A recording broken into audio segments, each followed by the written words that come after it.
So I began my nursing career about 30 years ago, and back then it was part of our practice to discuss religious beliefs, excuse me, but basically that was just so you knew who should receive communion.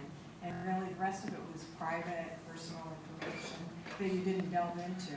But we've come a long way since then in recognizing the role that cultural and spiritual beliefs play into the well-being of patients and their families. And along with that, I mean, we're educated, we talk about it, but putting it in practice is another story. We were just talking to Karen, it really goes against the grain of control that we like and, you know, knowing what's going to happen. And this is really putting yourself out there and having the faith to do what you're talking about. So in enters William. We met William and his family when he was 3 years old.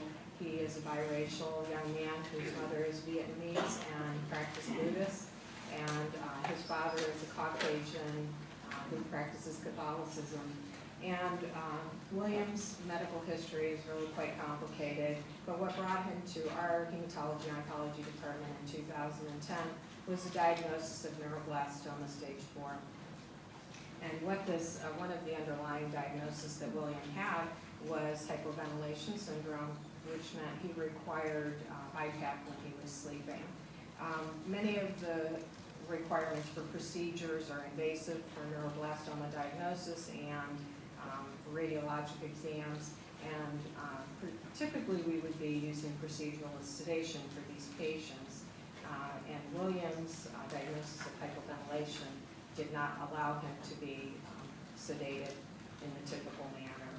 So it really required thinking outside the box, and his attending physician, Dr. Ward, and William's family, along with the caregivers and nursing staff, were open-minded enough to embrace what his family had experienced over the years.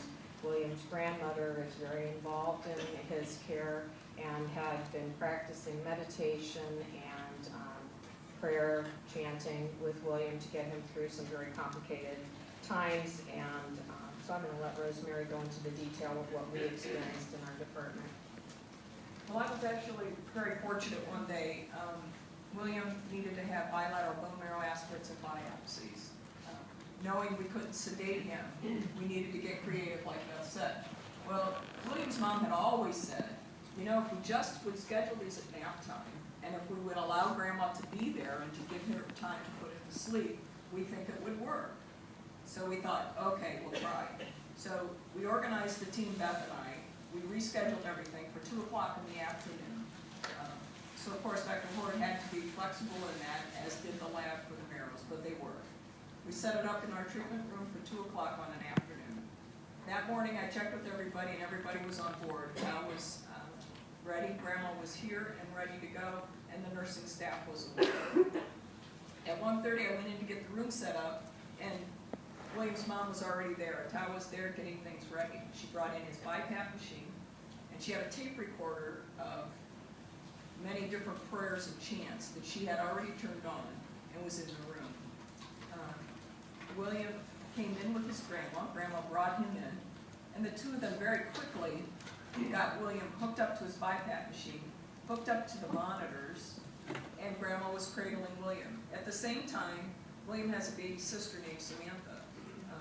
And there was a slight concern who's going to take care of that, but we had that covered too. One of the nursing staff took Samantha, took her away, and Tal and Grandma then could be comfortable knowing they could pay all of their attention to William, which they did.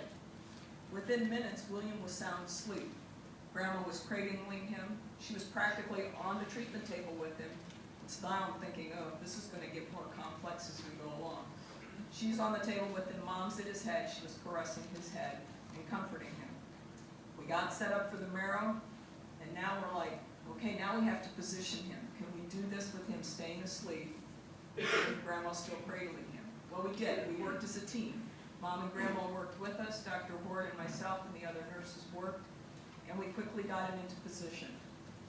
We used just a little bit of Versed. It wasn't even probably enough to do anything, but I think it made us feel better that we gave it.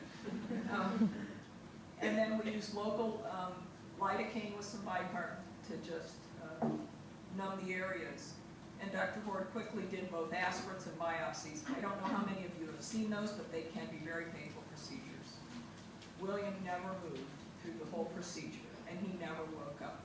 Grandma and Mom were with him the entire time.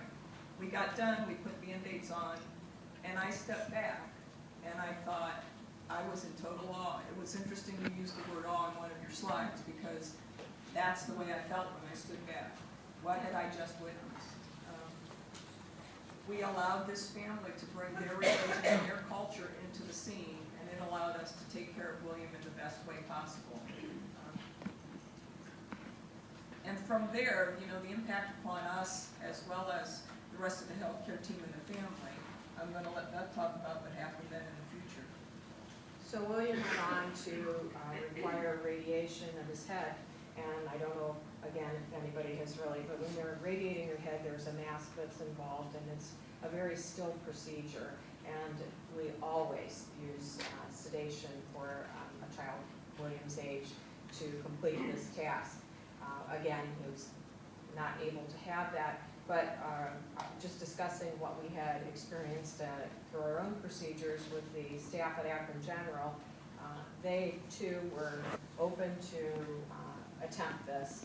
And at the completion of the 6 radiation treatments, I spoke with some of the staff from Akron General, and they too were so moved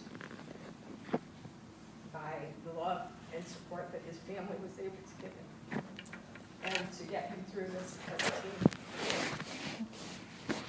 Now, all of William's procedures and radiation is done in the same manner. So, because we were open to Mom and to Grandma, I think we've impacted not just our team, but other teams in the area. It's amazing.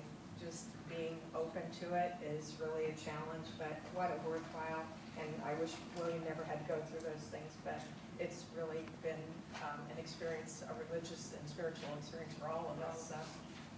And thank you, Tal, for being part of this today.